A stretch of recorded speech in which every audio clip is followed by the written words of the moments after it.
ke 100.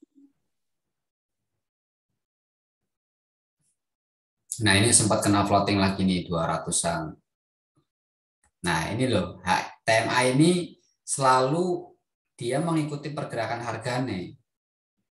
Padahal tadi kan ini satu candle kan close di atas kan, close di luar kan. Kita coba lihat, ini di H4 ini masalahnya.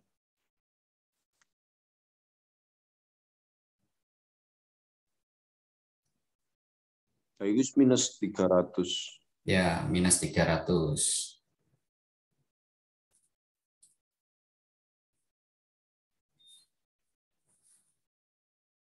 Wuh. 700 ya. Tadi sempat menyentuh area 700-an nih. Iki H4. H4. Karena akurasi paling bagus di H4.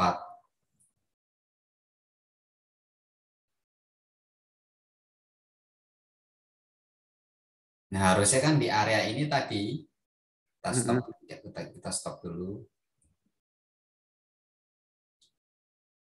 Kita jalankan ulang. Ini kan tadi sempat keseret naik sekitar $300 ya. Nah, begitu turun mau mendekati area TMA bawah, ini harusnya sudah di close. Kalau mau sampai full, ya resikonya memang keseretnya lumayan. Makanya penting untuk stop loss. Tapi nek saldonya untuk di Nasdaq itu disarankan 2000. Kalau 1000 nek menurutku kurang nyaman. Karena sekali kena floating kan lumayan tuh, soalnya sekitar 300. Iki Nasdaq ya? Nasdaq.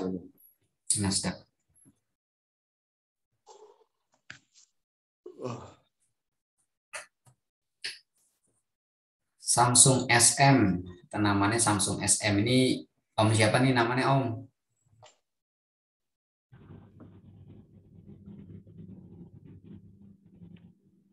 Nah ini kan sempat keseret. Ini kalau kita open posisi lagi, kita sell lagi. Telat.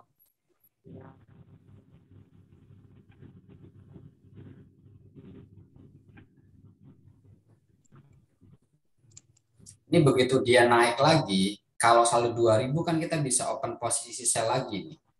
Satu kali lagi di sini, jepret, 2 kali open posisi. Nah, ini sudah 2800-an. Kita close misalkan. Sudah 6000. Kita stop, kita cari momentum lagi. Nah, ini ya. Kita open sell lagi nih, ada satu candle yang close di luar. Kita sell, kita jalankan lagi.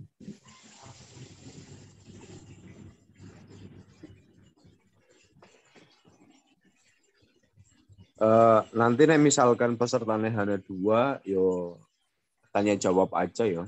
Iya. Tuh, udah 400, 600 tuh. Ini kan dia momentumnya dia keluar juga tuh. Nah, ini sudah 600-an, 700-an. Oh, 1000. Oh iya. Target 1000 aja lah, ini kita close. Ya. Pokoknya setiap target 1000 kita akan close, itu gede loh. Itu pas open posisi di jam berapa ya? TP-nya di jam berapa ya? TP-nya nggak bisa dipastikan, Mas. Makanya target TP itu harus sesuai dengan target harian kita. Misalkan $500 cukup, ya sudah, close saja, selesai. Nanti baru cari momentum berikutnya. Intinya untuk rule open posisi itu harus di luar TMA. Jadi harus ada candle yang dia posisinya close di luar. Contoh ini ya.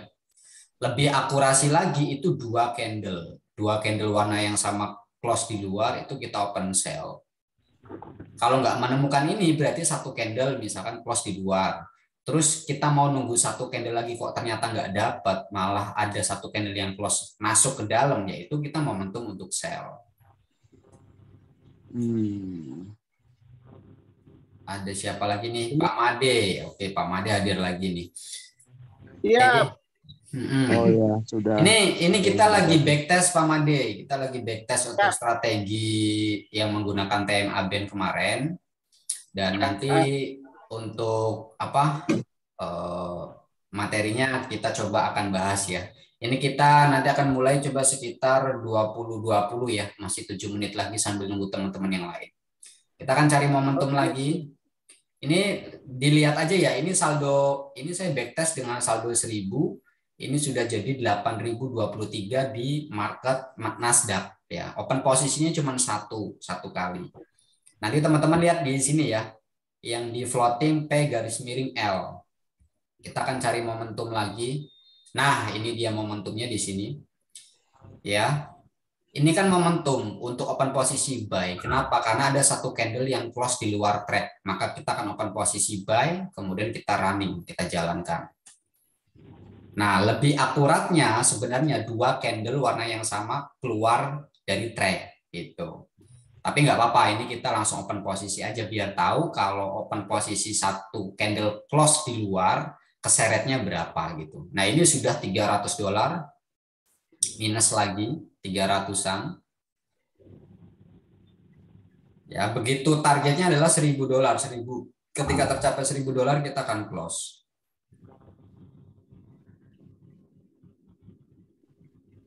Ini main di apa? Di Nasdaq. Oh, Nasdaq. Iya, ini kita lagi backtest, Om. Jadi backtest data saya ambil 1 tahun kemarin ya. Sudah 700, 800, 900, 900, belum sampai 1000. Nah, itu udah 1.200 close. Sudah 826% dari Januari sampai Juli. Berarti 6 bulan. 6 bulan dengan saldo 1000 sudah profit 8.200. Kita stop, kita cari momentum berikutnya. Kita cari momentum berikutnya. Ini nggak ada momentum. Terus, oke, ini ada momentum nih. Kita ulangi lagi di sini. Ini kan berarti momentumnya adalah sell. Kita open sell di sini. Kita running lagi. Dan perhatikan ya teman-teman, seretnya berapa. Targetnya adalah $1.000, kita close. Sudah 1000 tadi tuh, udah 1000 tuh. Tuh kita close, 1000 lagi dapat ya. Ini di H4 ini. Kita stop lagi. Kita cari momentum berikutnya. Nggak ada. Nggak ada momentum. Kita harus benar-benar cari market yang, nah ini bodinya close di luar. Ya, ini kan berarti kita open posisinya adalah buy. Coba kita. Momentumnya tuh close di luar ini ya. Di luar ya, jalur. Di luar jalur. Ini sempat menyentuh minus $400 tadi. Makanya kalau saldo 1000 cukup kaget juga, pasti akan panik. Makanya untuk di Nasdaq itu paling tidak saldo 2000. Ini sampai menyentuh 500-an tuh. Tapi kita lihat selama prosesnya seperti ini ya kita akan lihat 700, 800 tuh. Ya. Yang lebih akurat lagi dua candle warna yang sama. Nanti ini begitu close warna putih lagi, saya akan open posisi buy lagi nih pas perpindahan candle. Oh, ternyata malah balik tuh. Oh iya, pembalikan arahnya ini ya. Kalau saldo 1000 sudah pasti udah MC dan iya, betul. Nah, itu close 2 ya. Tapi karena jaraknya terlalu dekat, jangan open. Kalau jarak terdekat close candle kedua dengan open posisi terlalu dekat, nggak usah open. Nah, ini kan sudah minus 800-an ini. Nah, ini tinggal nanti kenyamanannya teman-teman, momentum yang tepat itu seperti apa gitu. Nanti akan ketahuan. Kalau kita baru close, satu candle close di luar langsung open, resikonya keseretnya cukup lumayan. Ini untuk di Nasdaq. Tapi kalau misalkan kita nunggu 2 candle, resikonya seperti apa? Atau kita tunggu validasi satu candle masuk ke dalam, itu juga bisa. Gitu. Nah ini kan sebetulnya udah validasi nih ya. Ya, betul. Keluar nih. Ini kita open posisi lagi, satu lagi buy. Ya, tuh mulai naik. Tuh. Ini sudah 1.300 ya, 1.300, 1.500 tuh. Tuh, naik segini aja udah 1.600 kita close. Cuma 2 transaksi. Nah, inilah pentingnya trading plan. Itu yang nanti akan kita bahas sama Mas Dedi yang nanti akan ngisi materi di malam hari ini ya. Ini sudah 2018, jadi 2 menit lagi kita akan coba backtest 1 kali lagi. Nanti setelah acara selesai, materi disampaikan, kita lanjut backtest ya. Kita cari momentum lagi, belum ada. Nah, ini ada body candle yang keluar, kita open sell di sini. Ini masih naik. Nah, ini ada keluar lagi 1. Saya akan open sell lagi di sini. Ini sudah 900-an nih. Coba maksimal 2 kali open posisi. Karena ini kan profitnya sudah banyak banget ya.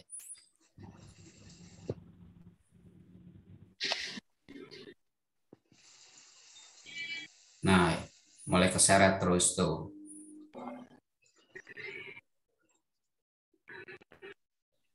Tuh, 3.000 tuh. Pas kena news. Kena news. Tapi ini sempat keseretnya, coba kita lihat.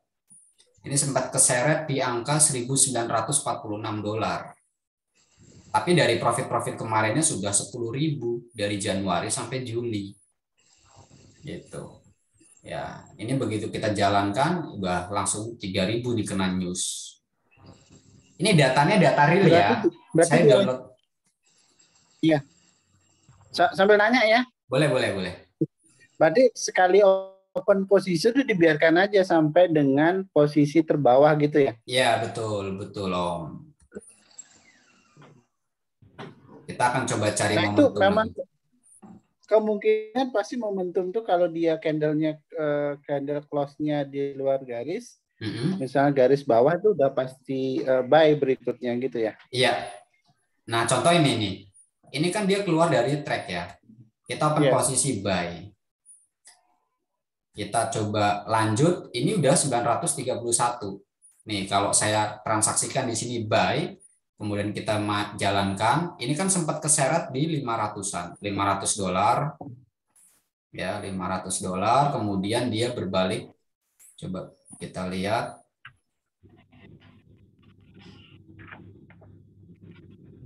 $500, $600, $700 sempat menyentuh minus di 700-an ini.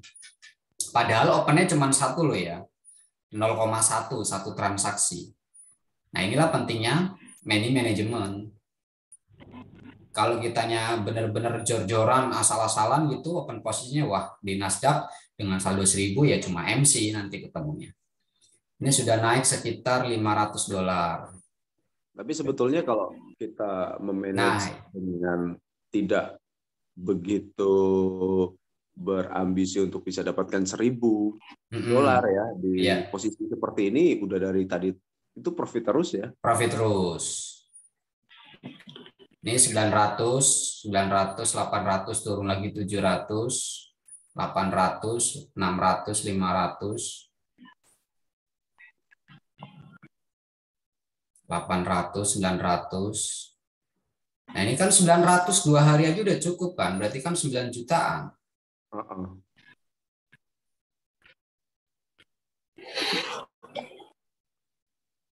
Masih bertahan di 500, 700, 800.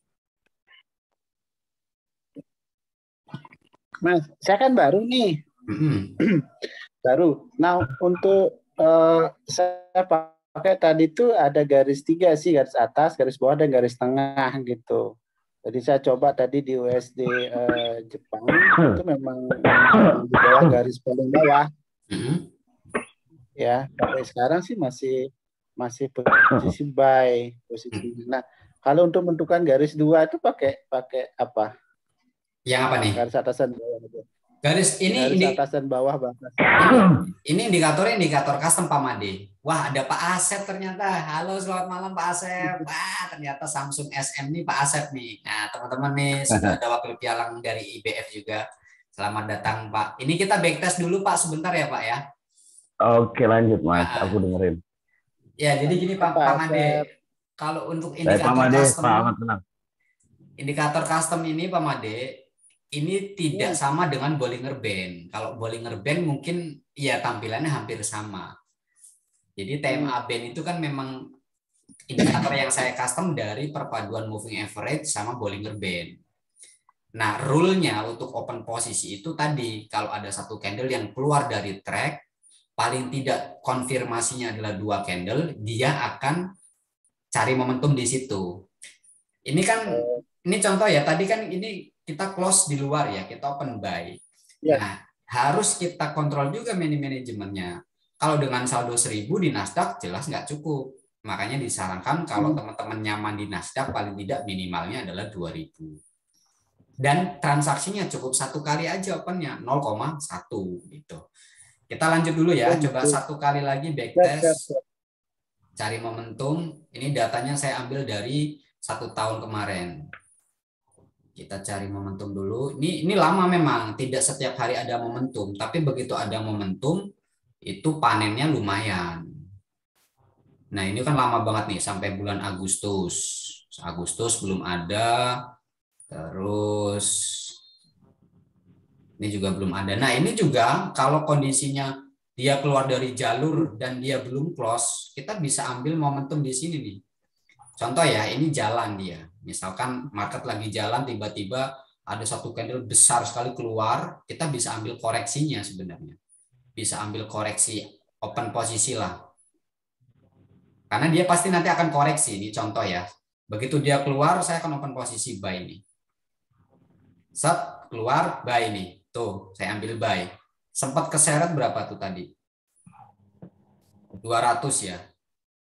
300, 400. Di 400-an. Kalau kondisi seperti ini, kita ambil take profitnya nggak usah banyak-banyak. 500 close. Nah, itu udah tuh kena. Ya. Tapi lebih validnya memang ketika body candle-nya itu close. Nah, ini. Nih. Ini di tanggal berapa nih berarti? Ya, di sini ya. Di tanggal 17 Agustus. Ini saya open posisi buy di sini. Kemudian saya jalankan. Sempat keseretnya berapa coba? 300, 400.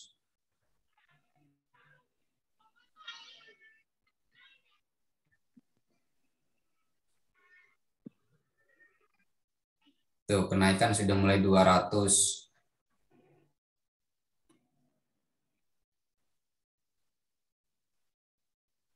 $400.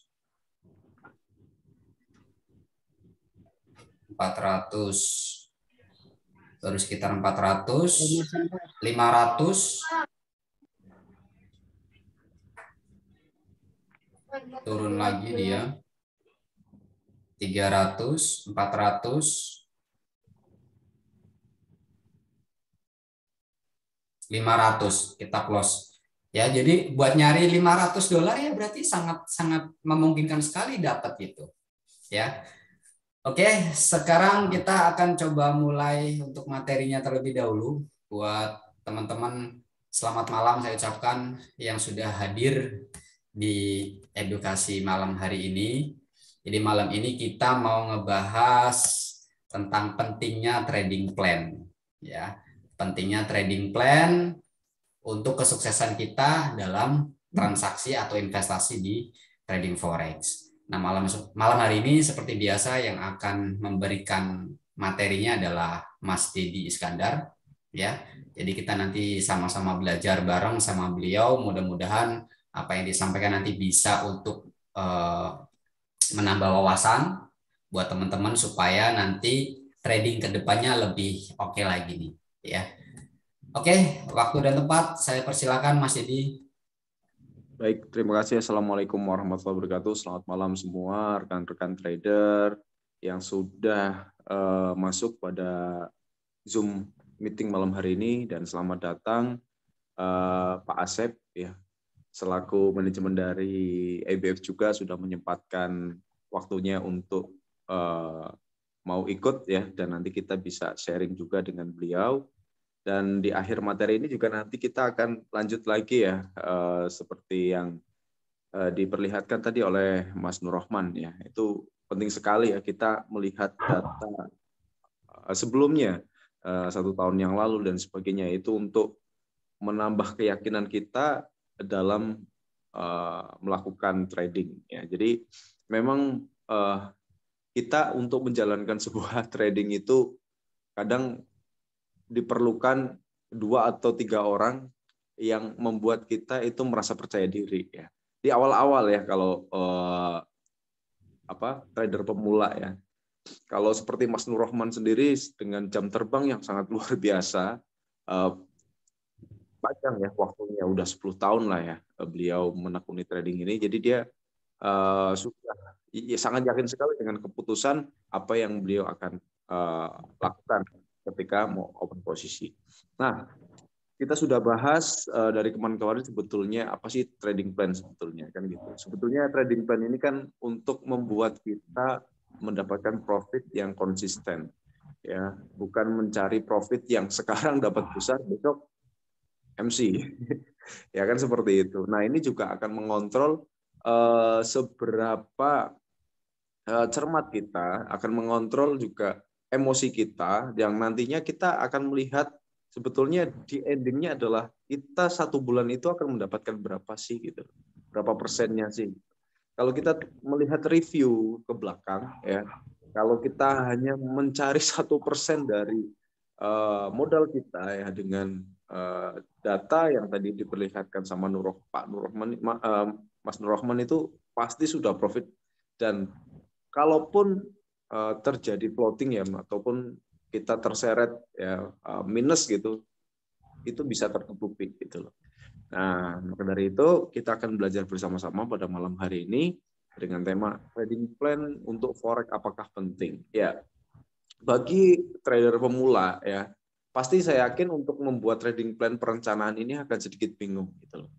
Apalagi tidak ada mentor atau faktor yang lain untuk mengarahkan kita untuk membuat trading plan itu sendiri. Nah, next. Sekarang kita sekarang saya jelaskan ya. Jadi untuk membuat trading plan untuk hasil yang konsisten itu bagaimana? Next. Ya, jadi trading plan adalah sebuah sistem ya. Kita membuat sistem untuk diri kita sendiri, seperangkat pedoman yang digunakan untuk mengambil keputusan transaksi yang akan membantu trader untuk mencapai tujuannya. Ya, trading plan berguna untuk membantu Anda fokus pada perencanaan dan pelaksanaan strategi trading itu sendiri. Ya. Bagi seorang trader, trading plan diperlukan untuk memperoleh hasil trading yang konsisten. Nah, wujudnya itu banyak ya sebetulnya, bisa berupa tabel dan sebagainya, dan sudah dicontohkan seperti sama Mas Nurrohman kemarin di grup ya, sempat di-sharekan di tanggal berapa kemarin sudah dapatkan 6% ya. Disitulah portofolio kita kelihatan ya. Dalam 1 bulan itu win berapa, loss berapa. Kemudian next. Nah, cara terbaik agar kita tidak melibatkan emosi dalam aktivitas trading. Saya yakin faktor emosional psikologi dalam menjalankan trading itu tidak bisa lepas hilang begitu saja, apalagi trader pemula. Ya, dimana kadang memang kita membutuhkan sesuatu yang membuat fresh dulu ya dalam pikiran kita, nggak cuma melihat chart aja gitu ya. Jadi kita memang harus ya sedikit memanjakan mata kita ya kan, untuk biar fresh ya, tidak konsisten terus melihat untuk masuk ke dalam pasar. Tapi kalau kita belajar ya dari data sebelumnya itu diperlukan. Jadi belajar bukan berarti kita malah belajarnya saat kita masuk untuk open posisi kalau kita sendiri belum yakin. Karena kalau psikologi dan emosi kita masih ada ya, masih berkecamuk, apalagi kalau kita sudah dihajar loss yang begitu banyak, kemudian ada inisiatif untuk saya pengen balas dendam dengan modal sekian ribu dolar ya kan. Nah, ini sama halnya emosi kita menantang broker ya. Sekali lagi kemarin saya katakan bahwasanya broker itu bukan kita lawan, tapi bagaimana caranya kita berkawan dengan broker. Ya, jadi dengan membuat dengan membuat sebuah trading plan yang intensif ya, dengan skenario trading yang jelas mengenai apa saja yang akan diambil untuk setiap perubahan kondisi pasar, banyak trader yang tidak berusaha membuat trading plan karena tidak tahu ya bagaimana harus memulainya dan apa seharusnya isi dari sebuah trading plan itu sendiri. Ya, sebenarnya trading plan yang baik bagi kita adalah yang bisa kita, dengan nyaman kita terapkan sesuai dengan pengetahuan maksimal yang kita miliki tentang ya, jadi faktor emosional dan psikologi yang apalagi ya trader pemula lah. Kalau dulu saya dengan Mas Nur Rahman ya awal-awal kita mencoba untuk trading, apalagi kita di awal itu dihadapkan dengan bukan loss yang begitu besar, tapi win yang begitu besar ya di awal ya. Kita pernah loss ya, paling loss hanya berapa ratus dolar ya, 1.000 2.000 lah mungkin itu paling besar. Tapi setelah itu kita dihadapkan dengan sebuah profit yang wah sehari itu bisa 1.000 dolar gitu dan sebagainya. Nah di sini wah ini kalau satu hari misalkan dalam 3 jam sudah 1.000 dolar, muncul lagi wah saya akan open posisi lagi, siapa tahu bisa dapat 1.000 dolar lagi. Nah ini ya pentingnya trading plan ya. Jadi sebetulnya kalau sudah ya udah sehari 1.000 ya udah gitu. Apapun itu kalau memang ada momen misalkan ada pasar, tapi kalau kita kekeh berpedoman dengan trading plan yang kita bikin, kita berkomitmen ya, kita akan menghindari sebuah resiko ya. Karena kalau kita menghilangkan resiko itu tidak bisa, tapi kalau kita meminimalkan itu pasti akan bisa dengan ya. Ini nanti kita akan pandu Bapak Ibu semua untuk membuat trading plan ya secara detail untuk bisa Bapak Ibu semua mendapatkan profit yang konsisten. Kemudian next. Nah, ada 5 hal yang penting Bapak Ibu semuanya ya. Ada 5 hal yang penting harus diperhatikan dalam membuat sebuah trading plan. Yang pertama, tentukan strategi untuk entry ya. Next. Ya, jadi ambil cara atau teknik yang terbaik dari pengalaman Anda semuanya menerapkan berbagai metode entry ya pada berbagai kondisi pasar. Misalnya nih ya Anda memilih reversal pin bar ya pada kondisi pasar trading untuk strategi price action. Nah, dengan indikator pendukung moving average maka yakinkan diri bahwa kondisi itu adalah yang paling baik dan akurat untuk entry pada kondisi pasar trading jika dibandingkan dengan cara lainnya. Ya. Selain itu, Anda juga harus memahami situasi pasar dan market statement ya. Dan untuk memahami ini dibutuhkan jam terbang. Ya, tentunya pengalaman jam terbang juga dibutuhkan. Kemudian jangan jauh-jauh dengan mentor kita, ya kan. Apalagi di sini udah pasti saya dan Mas Nur Rahman akan siap memberikan saran ya ketika Bapak Ibu konsultasi dengan baiknya kalau kondisi pasar yang seperti ini apakah sudah bisa untuk saya entry atau fail-nya. Ya. Sebisa mungkin, secepat mungkin kita akan memberi respon kepada Bapak Ibu. Yang kedua, ya tentukan risk ya atau reward rasionya ya. Skenario risk management ini Anda harus terapkan pada setiap posisi yang akan Anda ambil. Pastikan Anda telah paham benar mengenai positioning setting ini yang Anda bagian terpenting dalam menentukan risiko. Kemudian yang ketiga,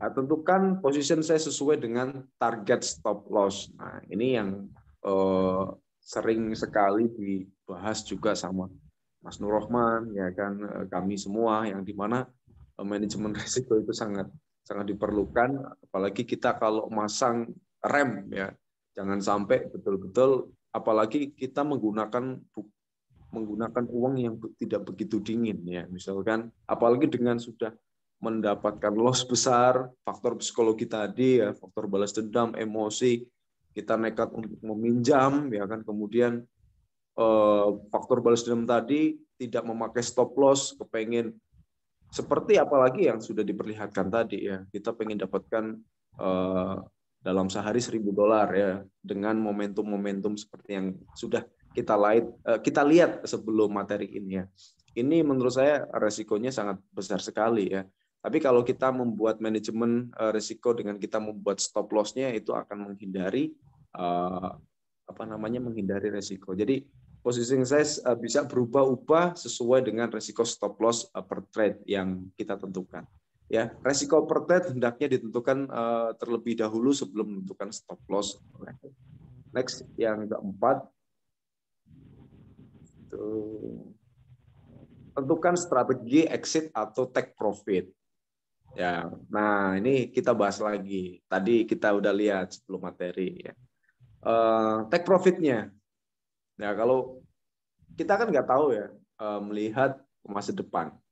Artinya candle ini akan berubahnya bagaimana. Nah, ketika kita belajar dari data tahun lalu dengan kita ambil minimal dengan modal $2.000 tadi di pasar Nasdaq ya.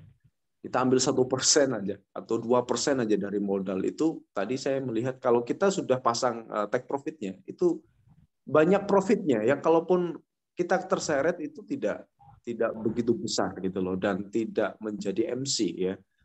Nah ini penting sekali karena kalau kita tidak memasang itu, candlenya berbalik dan kita tidak pasang stop loss, wah itu udah amburadul gitu. Nah kemudian yang berikutnya yang kelima.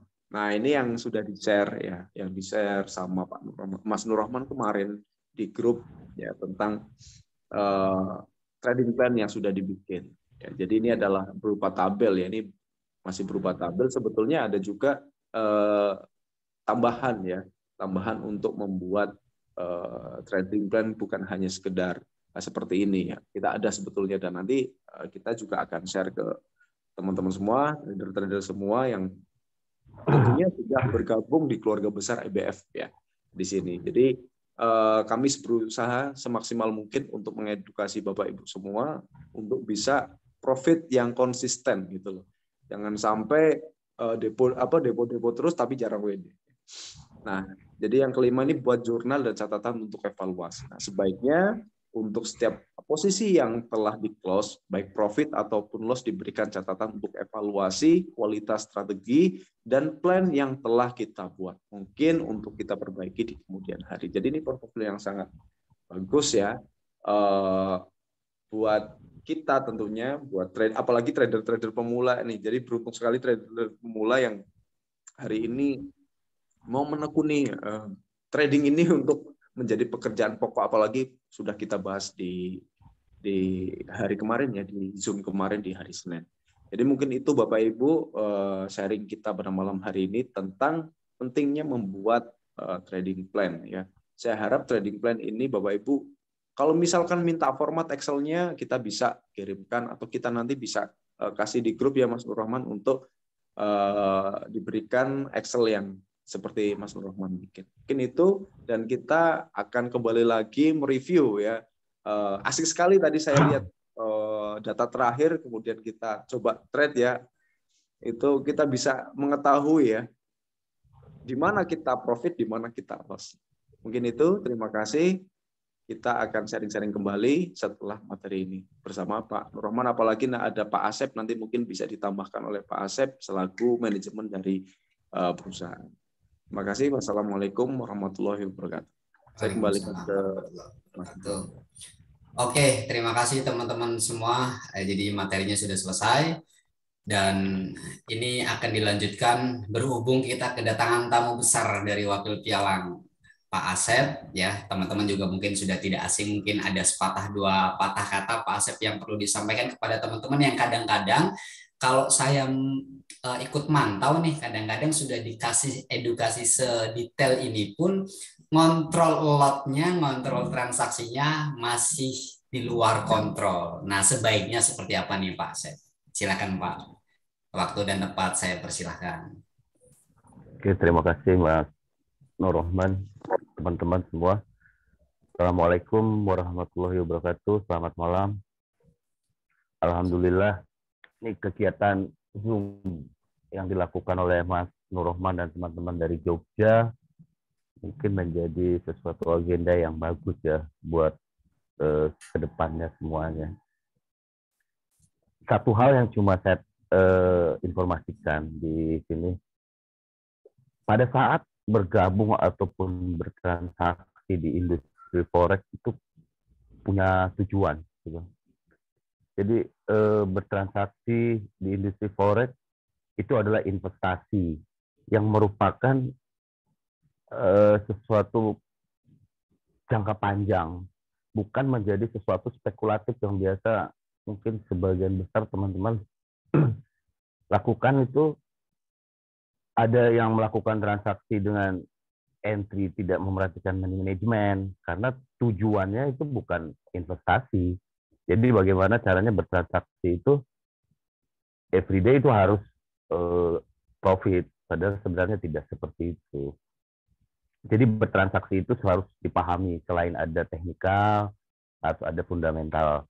Jadi dalam melakukan bentuk-bentuk transaksi ya sudah ada mentor seperti ini kan lebih bagus. Kalau kejadian-kejadian yang disampaikan oleh Pak Nurrohman seperti itu sebenarnya kembali kepada nasabahnya. Jadi modal untuk bertransaksi itu cuma ada 3. Ya, 1, disiplin, konsisten. Yang kedua, sistem tradingnya. Baru yang ketiga itu modal. Sistem yang pertama, konsisten, disiplin, itu sangat riskan kalau untuk bertransaksi di industri forex seperti ini ya, buat teman-teman semua. Jadi jangan karena melihat bentuk-bentuk pergerakan market anjing gitu. Padahal sebenarnya sudah ada acuan dari teman-teman semua gitu, dari mentor ataupun dari trainer bahwa kondisi market sebenarnya seperti apa. Karena tergoda oleh pergerakan market, yang akhirnya tidak disiplin, main masuk aja ke dalam market, dan tidak mengetahui bentuk tren market kemana. Itu yang biasanya terjadi pada teman-teman. Kalau dalam poin pertama tersebut belum bisa dilakukan atau belum bisa ditanamkan ke pribadi semua, saya rasa untuk bertransaksi di industri seperti ini mungkin akan berbahaya gitu, sangat berbahaya. Terus kemudian bertransaksi di industri ini jangan berpikiran dengan modal kecil bisa menghasilkan sesuatu yang sangat besar. Jadi tetap high risk, high return. Bagaimana dengan modal yang benar-benar, baru kita melakukan entry yang betul. Jadi setelah disiplin, konsisten, kedua kita punya sistem trading yang biasa diberikan informasi oleh Mas Nurrohman dan teman-teman. Ketiga baru modal. Modal kenapa selalu dibilangin minimal 1.000, minimal 1.000? Itu harus dipahami juga buat semua teman-teman. Saran saya, kalau untuk yang memiliki modal 1.000 atau 1.500, 2.000, jangan berspekulasi untuk bertransaksi di yang namanya volatilitas tinggi. Seperti Nasdaq, Forex, emas, ataupun yang memang Dow Jones yang memiliki volatilitas tinggi. Sebaiknya belajar lakukan itu di currency dahulu gitu. Sehingga kita bisa tahu, oh, pair-pair tersebut karakternya cocok dengan modal kita yang sebenarnya seperti apa. Jadi kalau tadi mungkin Mas Nurrohman dan Mas Dedi memberikan backtest di Nasdaq mungkin ya bagus.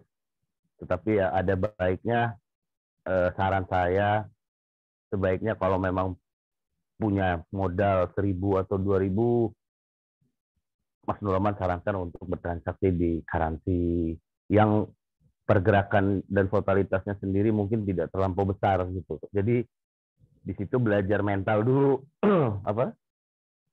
pribadi kita dulu. Nah kalau memang di atas ada 5.000 boleh di Nasdaq atau di emas. Jadi hal-hal tersebut yang memang harus dipahami di forex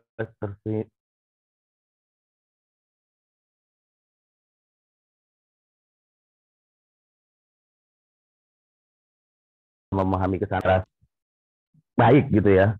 Tapi kalau kita udah spekulasi di industri ini, saya jamin itu pasti hancur. Jadi hal-hal itu yang harus dipikirkan buat teman-teman, bahwa bertransaksi ini mengandung resiko. Resikonya dibilang kecil, bisa diminimalisir. Tetapi besar bisa besar kalau tidak memahami. Jadi bagus Mas Nur Rohman, teman-teman dari Jogja lakukan kegiatan ini terus. Saya dari perusahaan mungkin terus mantau kegiatan yang dilakukan Pak Nur Rohman dan teman-teman. Mungkin dalam waktu dekat juga nanti saya akan ke Jogja. Setelah dari Batam ya ke sana. Cuman satu hal gitu ya Pak Nur Rohman, kalau saya lihat untuk mengatasi nasabah-nasabah yang bandel, kalau Mas Nur Rohman merasa itu akan menjadi dampak yang kurang baik, saya rasa bisa di stop transaksinya kemudian disuruh withdraw. Itu tidak ada permasalahan buat perusahaan, daripada nanti hasilnya kurang baik buat kita semua gitu.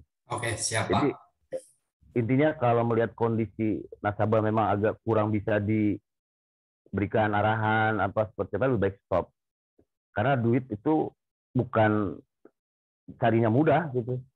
Jadi biar jangan sampai nanti ujungnya kan dampaknya juga kurang baik buat teman-teman dan manajemen perusahaan juga.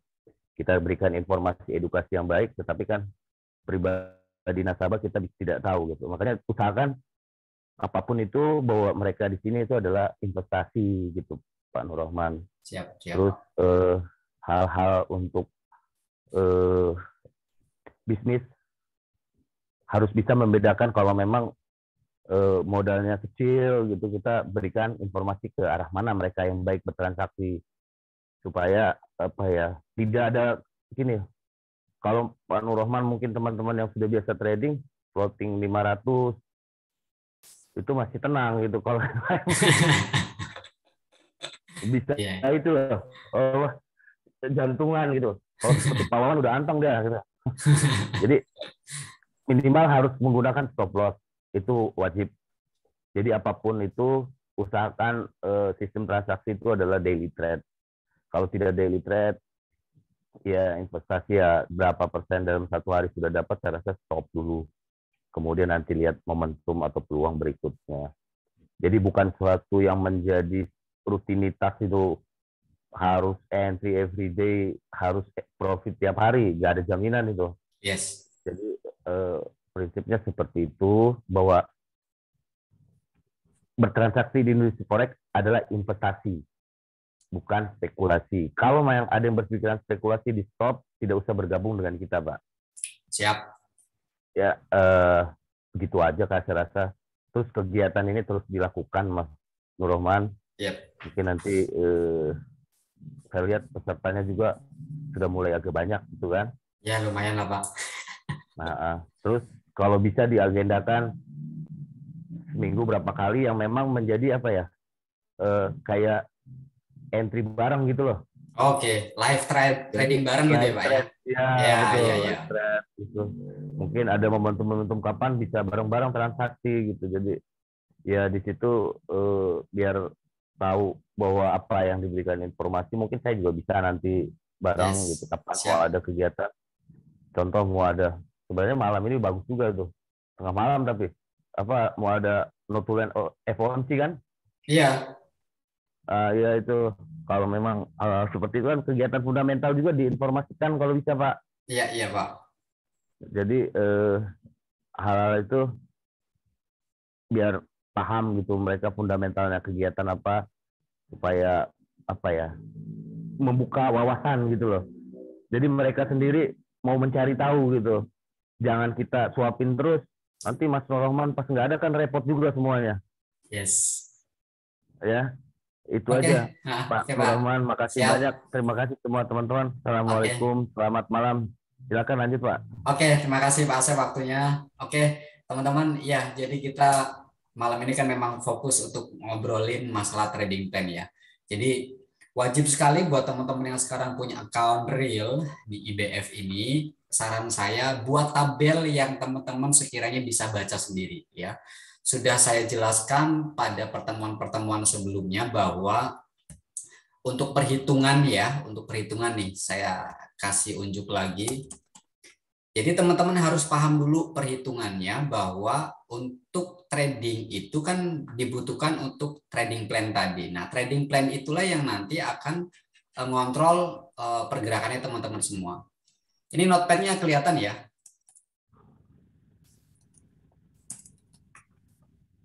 Saya tulis manajemen ya. Lihat ya. Kelihatan nggak kira-kira nih? Kelihatan Mas Nur Roman. Oke, siap. Kelihatan. Saya perbesar dulu. Jadi disinilah yang penting sebenarnya teman-teman. Ya, kalau tadi saya ngasih contoh untuk backtest itu sebenarnya hanya sebagai contoh saja bahwa metode yang saya berikan sinyal setiap hari di grup itu ya berdasarkan momentum ya. Kalau tidak ada momentum saya tidak akan kasih sinyalnya gitu. Oke, kita lanjut di manajemen tadi. Yang pertama harus kita tentukan adalah SL atau batasan resiko, risknya. Ya. Berapa nih yang kita siapkan untuk kerugian? Kalau misalkan teman-teman siap dengan kerugiannya, ya udah saya siap dengan resiko 2% dari saldo. Ya kalau 2% dari saldo ya sudah kita stop loss-nya di 2% ketika ada momentum. Kemudian yang kedua baru kita ngobrolin TP atau reward-nya. Nah, risk reward ini biasanya 1:2 ya dari balance. Kalau saldonya teman-teman cuma 1.000, berarti maksimal transaksi ya untuk maksimal transaksinya itu hanya 1 kali open. Hanya 1 kali open ini. Dengan lotnya adalah 0,1. Udah nih. Cuma sekian aja. Dengan risk reward-nya tadi 1:2. Kalau tadi risk reward-nya adalah 2%, berarti saldo dari 1.000 itu kita harus siap rela minus di $20. Begitu kena loss $20 ya sudah, jangan transaksi lagi. Karena kita sudah ngebuang dari saldo kita sebanyak 2%. Kita akan tunggu lagi momentumnya besok hari. Market kan buka 24 jam. Kalau hari itu ternyata tidak sesuai analisa, ya sudah stop. Jangan dipaksakan. Ini yang nanti akan mempengaruhi psikologisnya teman-teman. Merasa nggak terima nih, hari ini harus balik lagi nih loss-nya. Padahal kalau kita jalankan, teman-teman sudah punya strategi masing-masing nih. Begitu ada momentum, terus kemudian price action-nya seperti ini, atau mungkin pakai indikator apapun ya, mau pakai pivot point, mau pakai stochastic, atau mau pakai RSI, begitu ada momentum dan sudah sesuai rule, ya sudah teman-teman langsung setup. Begitu open, ya sudah SL-nya 2%, berarti TP-nya adalah 4%. Ya, karena kan 1:2. Tapi kalau mau 1:1, berarti minusnya harus $20, ya profitnya juga $20. Itu risk reward yang biasa dilakukan teman-teman 1:1 atau 1:2. Kalau mau kelihatan hasilnya ya 1:2. Dan perlu diperhatikan juga, kalau saya biasanya untuk saldo yang lebih dari 1.000, karena lot yang kita transaksikan adalah 0,1, kalau saldo 2.000 itu kan berarti kita punya change untuk menggunakan 1%, artinya 0,20 ya. Ini sebenarnya bisa dipecah dengan transaksi pertama, misalkan separuh dulu 0,1 ya. Baru nanti kalau agak sedikit turun atau sedikit naik ya, tergantung dari open posisinya, kalian bisa masuk full 1%. Ini bisa dipecah dengan cara seperti ini. Cuman teman-teman harus masuknya ya, entry ke marketnya harus sesuai rule. Ya. Apapun strateginya itu punya aturan. Ya. Kalau teman-teman tidak mengikuti aturannya itu pasti akan keseret. Yang ada ketemunya stop loss terus. Ya, yang sudah ikut rule aja kadang-kadang kena stop loss, apalagi yang tidak ikut rule. Nah, itu yang harus teman-teman perhatikan. Nah, perhitungan manajemen ini harus teman-teman terapkan. Silakan teman-teman buat tabel yang sekiranya mungkin bisa dibaca sendiri, atau mau minta dari tim juga nanti akan kita kirimkan ya. Nanti jadi setiap harinya saldo awal berapa, TP hariannya berapa, stop loss-nya berapa, balance-nya bertambah berapa. Itu yang harus dicatat. Fungsinya adalah tadi untuk mengontrol bahwa kegiatan transaksinya teman-teman ini memang untuk investasi. Ya, bukan semena-mena hari itu cari profit, gimana caranya besok bisa beli beras, bisa ngisi bensin, bisa beli rokok ataupun yang lainnya. Jangan ya. Kalau kondisi seperti itu saya tekankan lagi, saya yakin pasti saldonya teman-teman akan cepat habis. Ya banyak juga teman-teman yang sudah konsultasi sama saya, saldo berapapun tersisanya cuma 500, 300, ya. Ketika saya tanyakan, boleh nggak saya lihat histori transaksinya? Ya amburadul, ya dengan saldo 1000 transaksinya bisa sampai 7 kali dan itu cuma profit 2 kali, loss-nya 5 kali, kan nggak nutup, ya nggak tercover. Padahal kalau kita gunakan risk reward-nya seperti ini dengan manajemen yang baik, ya sudah, kita masuk sesuai rule. Kalau sudah masuk sesuai rule, akumulasi dalam 1 bulan saya yakin ya balance-nya teman-teman pasti akan tumbuh, ya pasti akan bertambah. Ya, ini kenapa tadi saya saya kasih unjuk di Nasdaq. Ini sebenarnya cuma sebagai contoh aja Pak Asep, tidak mewajibkan teman-teman untuk transaksi di Nasdaq ya. Ini hanya tadi saya ngedownloadnya memang data Nasdaq 1 tahun gitu. Cuman yang saya tekankan di backtest ini adalah rule. Rule menggunakan indikator ini sebenarnya kondisinya ketika kondisi market itu sudah overbought atau oversold. Garis kuning di atas dan di bawah ini teman-teman perlu diketahui ini sebagai area support dan resisten dynamic. Artinya support dan resisten dynamic itu sewaktu-waktu kadang-kadang bisa berubah. Sudah dijebol ke bawah, kadang-kadang dia masih geser lagi. Nah, contohnya seperti itu. Ya. Ini sebagai contoh aja, artinya kalau teman-teman tadi open posisi buy, terus kemudian sudah ditentukan SL-nya berapa, stop loss-nya berapa, atau take profit-nya juga sudah ditentukan, itu akan lebih asik lagi. Ya, contoh saya kembalikan lagi ke market, ini kalau kita rule-nya, nah ini contoh ya. Sebenarnya ya kondisi seperti ini, kalau teman-teman mau main safety banget untuk meminimalisir resiko terlalu sedikit, ini bisa tinggal tunggu 1 candle lagi misalkan nih, terbentuk 2 warna putih begini kan dia sudah keluar trade. Kita ambil open posisi buy gini. Nah stop loss-nya di mana? Stop loss-nya kita cari support terdekatnya.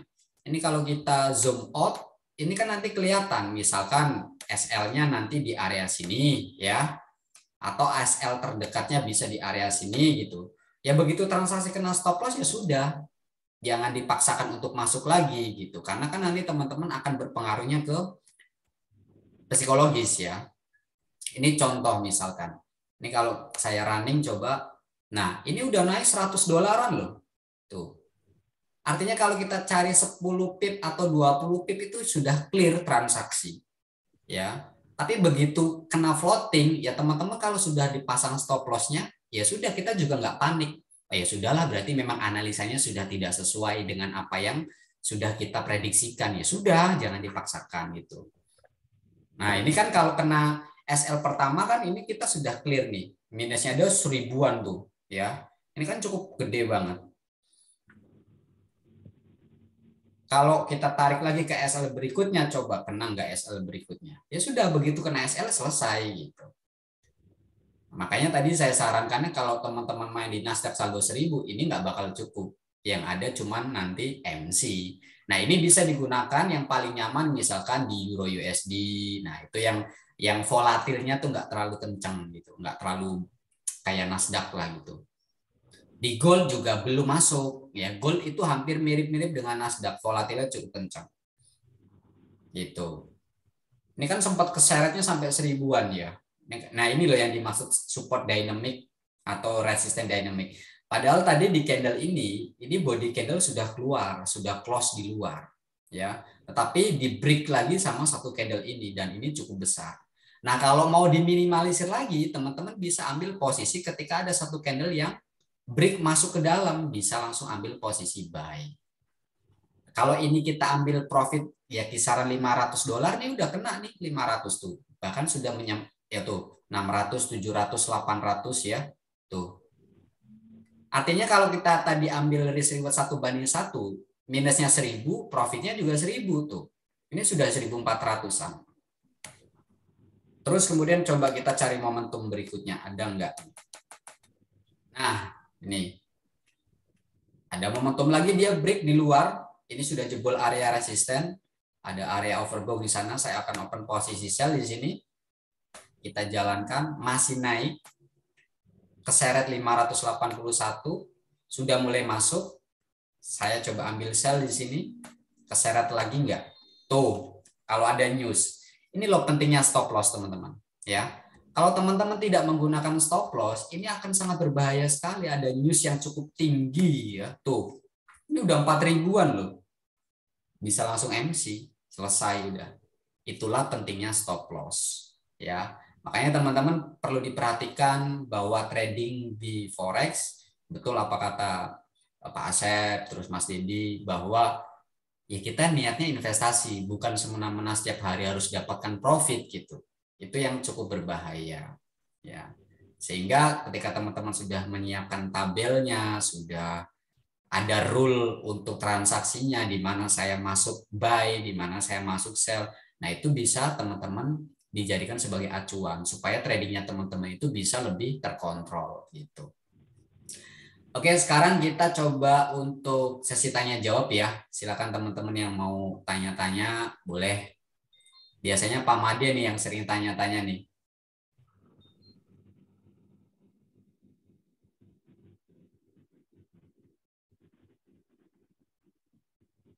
Ada yang mau tanya mungkin? Ada siapa aja nih? Kayaknya tadi ada Bu Umi ya. Oh iya, Bu Umi hadir terus nih.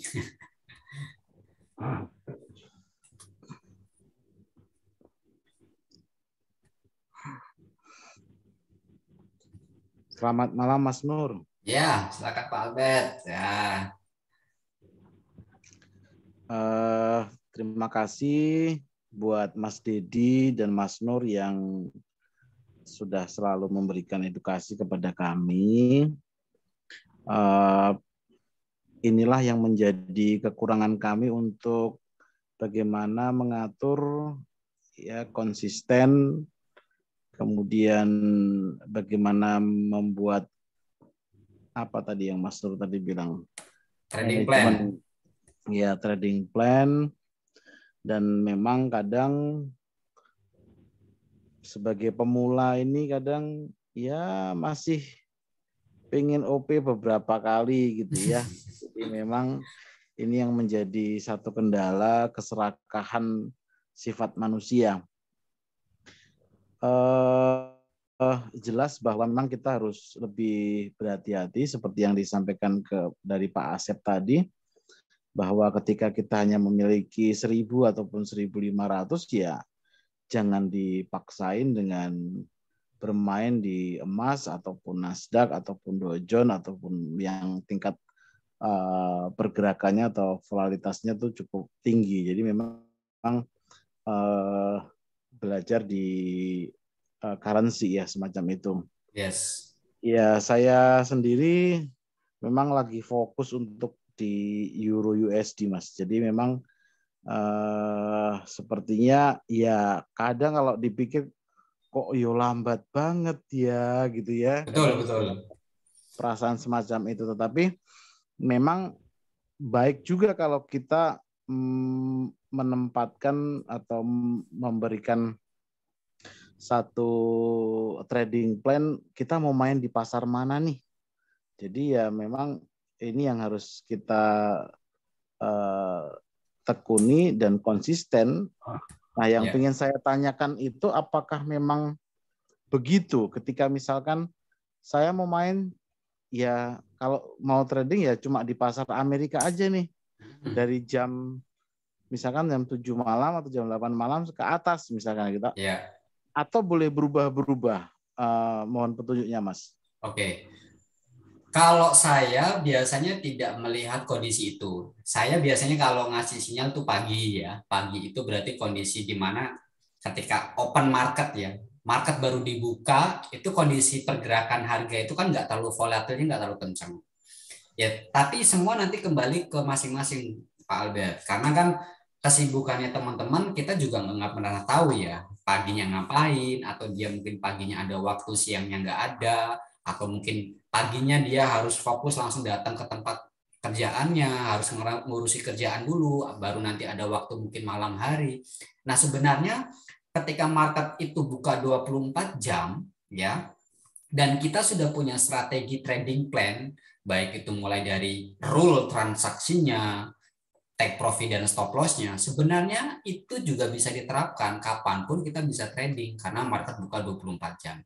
Tapi yang perlu diperhatikan sama teman-teman adalah ketika kita menggunakan strategi A, sudah difahami rule-nya, kemudian saya baru ada waktu sekitar jam 3 sore, baru cek market. Jam 3 sore nggak ada rule tuh, nggak ada momentum sesuai strategi yang dipelajari, ya jangan dipaksakan.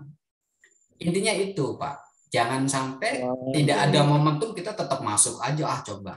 Dan kalau teman-teman sudah punya strategi A, sudah ketahuan ini loh, rule-nya seperti ini. Saya akan open posisi ketika terbentuk harga seperti ini. Atau ketika menggunakan RSI misalkan ya, sudah di area overbought-nya. Tapi moving average-nya sudah candle bergerak di atas moving average. Nah, kondisi tren lagi bullish, kita ngajarnya sell. Itu kadang-kadang ya tidak sesuai. Kalau menurut saya, kenapa? Karena kalau kita mau dapat profit yang cukup besar dan tidak butuh waktu yang lama, ya saran saya follow trend, jangan counter trend. Ya. Kalau counter trend bisa profit, tapi risknya terlalu besar. Kadang-kadang kita keseret dulu sampai panjang gitu. Baru nanti baru turun, baru nempel balik ke transaksi pertama, kita udah panik. Aduh, di close nggak ya? Di close nggak ya? Begitu di close ternyata harganya masih melanjutkan turun. Ya, jadi sayang banget. Jadi tadi Pak, kita tentukan dulu dengan strategi yang teman-teman gunakan. Mau pakai pivot point, mau pakai stochastic, mau pakai MACD ya atau MACD, atau mau pakai indikator RSI, atau mau pakai awesome oscillator, itu terserah teman-teman mau pakai strategi yang mana. Yang perlu diperhatikannya adalah rule transaksinya, karena setiap indikator dia punya rule untuk open posisi. Untuk membaca trennya, saran saya sih teman-teman cukup pakai moving average ya. Mau pakai moving average period 14, 32, atau 50, atau 100, atau 200, silakan, sah-sah saja. Selama teman-teman sudah bisa membaca tren, maka carilah momentum follow trend. Begitu trennya sedang naik, ya carilah momentum buy, jangan cari momentum sell. Kalau jam 3 sore ternyata nggak ada momentumnya, ya sudah, kita bisa buka market lain. Misalkan dari Euro USD nggak ada, coba deh di GBP JPY misalkan. Atau di Euro GBP misalkan. Dicarilah di momentum. Wong ini juga pairnya kan banyak yang bisa kita transaksikan, ya kan? Gitu sih Pak Albert. Oke, baik. Berarti pada prinsipnya untuk pasar itu nggak jadi masalah. Yang terpenting bagaimana kita ada momentum itu ya. Yes. Nah, yang menjadi pertanyaan saya selanjutnya, mendapatkan momentum ini saya sendiri juga sampai hari ini belum bisa tahu bahwa oh ini candlenya lagi momentum loh. Ini saat ini lagi momentum itu kayak kemarin kayak hari ini ya Mas Nur Roman itu share di grup.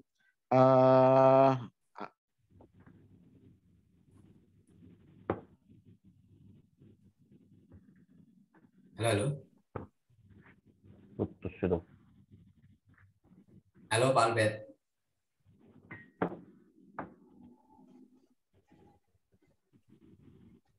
Iya Mas. Ya, gimana Pak? Suaranya hilang tadi. Oh hilang ya.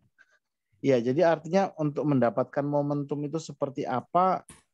Apakah dari pola candle-nya atau mungkin dari indikator yang Mas sudah pasang itu ya ketika akan pernah diajari ada garis yang silang semacam itu atau bagaimana itu? Ya, balik lagi Pak. Nanti teman-teman lebih mantapnya pakai apa? Kalau saya yang biasa saya kasih sinyal itu kan menggunakan open daily line ya. Jadi open daily line itu kan sebenarnya kondisi ya pembukaan market aja. Market ketika buka pertama kali opennya di mana? Itu yang saya tandai. Contoh misalkan di sini. Ya untuk Euro USD ya misal ya, kita pasang show period separator dulu supaya kita bisa tahu batasan open posisinya. Kemudian setelah itu baru kita jalankan. Targetnya misalkan nggak usah muluk-muluk ya, pokoknya 20 pip deh. Nah ini dia pembukaan marketnya ini kan berarti open di bawah nih. Open itu kan harganya dari bawah nih, karena dia close-nya di atas. Saya perbesar dulu. Nah ini. Sebentar. Nah, sini deh. Ya. Kalau saya akan tandai dulu, Pak, open posisinya di mana dia setelah close. Berarti open market jam berapa, Pak Asep, untuk IBF? Jam 5 ya? Iya, jam 5. Jam 5. Katakanlah ini jam 5 nih. Open posisi di sini. Open posisi. Open marketnya, pembukaan market, dia open jam 5 di sini. Karena candle kita ini open posisinya di H4, ya, misalkan di H4 nih. Ya sudah, berarti kita tunggu 4 jam sampai candle ini close. Ya, di 4 jam berikutnya. Kalau di H1 ya berarti setelah 1 jam open market, ya kita tunggu validasi candle berikutnya. Biasanya gitu kalau saya. Nah, contoh beginilah.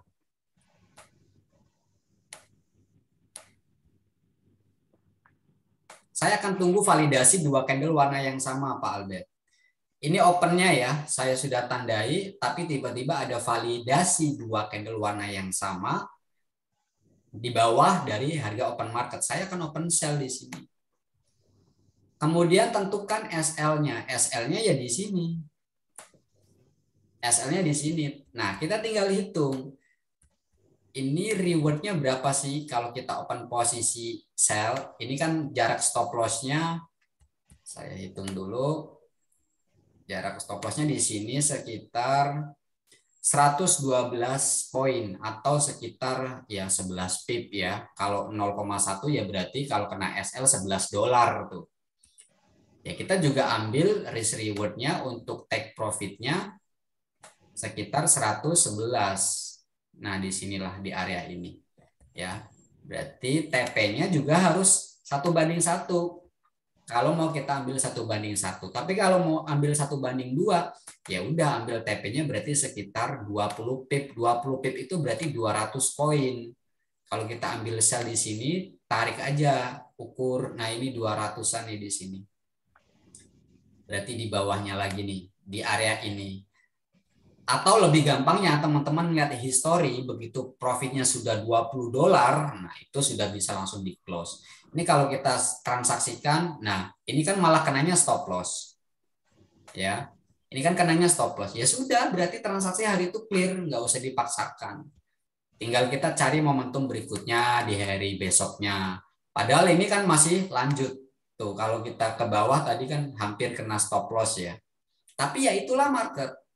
Nah, ini yang kadang-kadang teman-teman harus disiplinnya di sini. Begitu sudah masuk sesuai dengan rule, kena SL, ya jangan kecewa. Karena kondisi market memang seperti itu.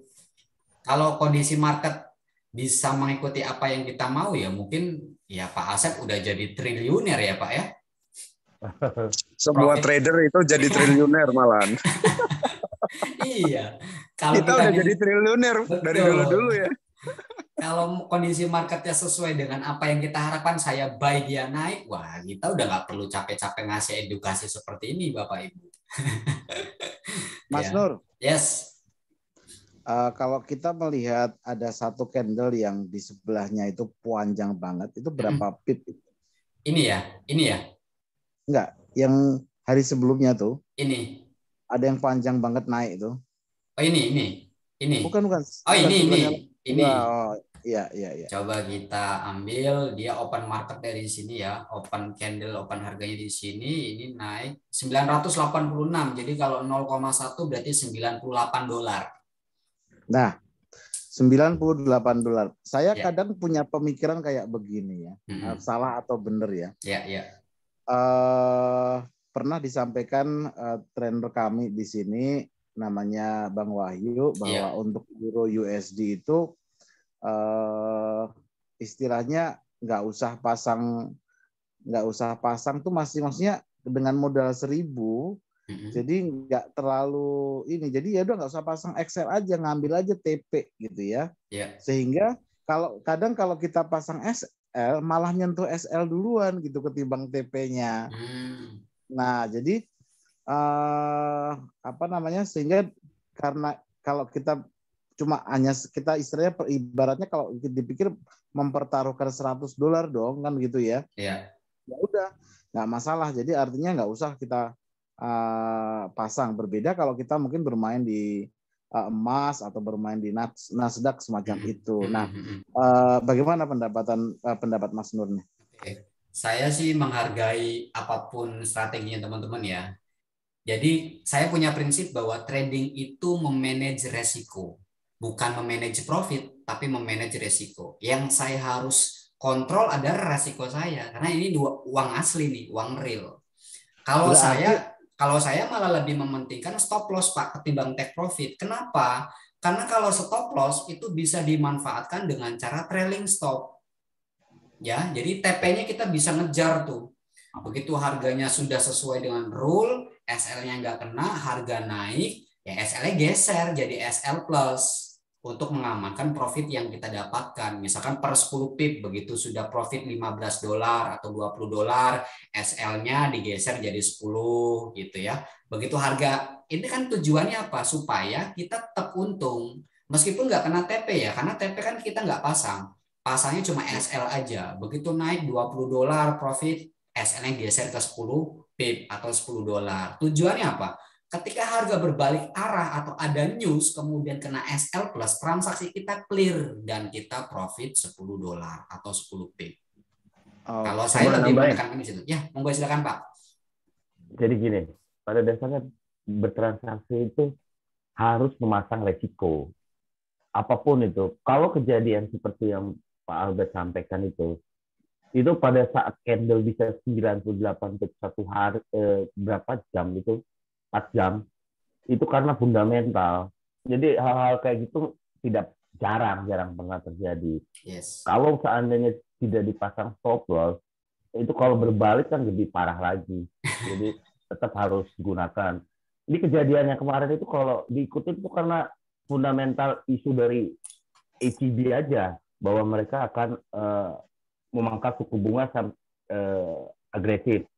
Ternyata kan mereka tidak, akhirnya memang turun. Kalau dibilangin fundamental, resesi masih resesi mereka. Yeah. Jadi hal-hal seperti ini harus dipahami siapapun itu. Kalau tidak menggunakan resiko, itu udah salah bertransaksi. Jadi bertransaksi itu gini, kita mau berapa untung? Harus sama dengan minimal gini. Untung $100 berarti kalau untuk currency kita pasang resiko minimal itu $50. Jadi stop loss-nya ya harus pasang ya stop loss 50 poin dari harga entry. Jadi kalau mau untung besar ya harus dibiarin, tetapi resiko ya harus pasang. Jadi satu hari kita harus pasang resiko untuk currency itu kalau saya sih 50 poin. Kalau emas 200. Jadi tinggal berarti kalau kita entry 50 entry itu dengan resiko $50 ya, kalau rugi ya 500.000 gitu. Jadi jangan sampai loss tanpa ada stop loss ya buat teman-teman semua. Kalau strategi boleh semua, tetapi saran saya coba kita meminimalisir kerugian, bukan memberikan kerugian yang lebih besar. Jadi tetap harus gunakan yang namanya stop loss. Apa yang disampaikan Mas Nur Rohman juga ya betul. Harus ada namanya trailing stop. Jadi stop loss itu akan mengikuti kenaikan dari keuntungan. Jadi selama entry kita betul, kita tidak akan kena stop loss itu, malah kita kan naikin terus gitu. Ya, betul. Yang namanya harga kan fluktuasi gitu.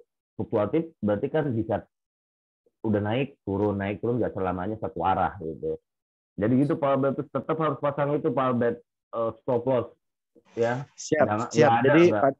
Jadi pada prinsipnya kita tetap saya juga akhirnya sependapat dengan Mas Nur ya.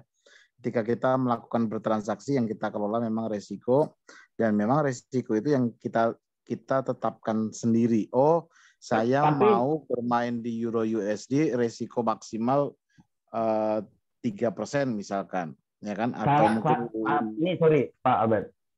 Kalau untuk currency saat ini, kalau punya modal 50 juta, saya bilangin buy semua tanpa pasang resiko. Betulan. Karena apa? Fundamental yang mengikuti saat ini, jadi untuk technical euro, untuk currency, itu sudah turun hampir berapa ratus poin dari kenaikan. Minimal intervensi dari euro sendiri itu akan rebound ke sampai 1.1. Jadi kalaupun dia turun ke poin 103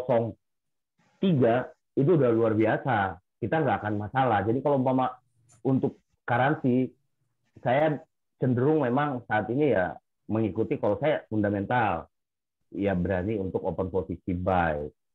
Tapi kalau untuk hal-hal yang lain, tetap kalau uang kita kecil, 1.000, memang itu harus tetap menggunakan resiko. Tapi kalau punya uang 50 juta, saya bilang ada poin 106.00, teman-teman boleh buy.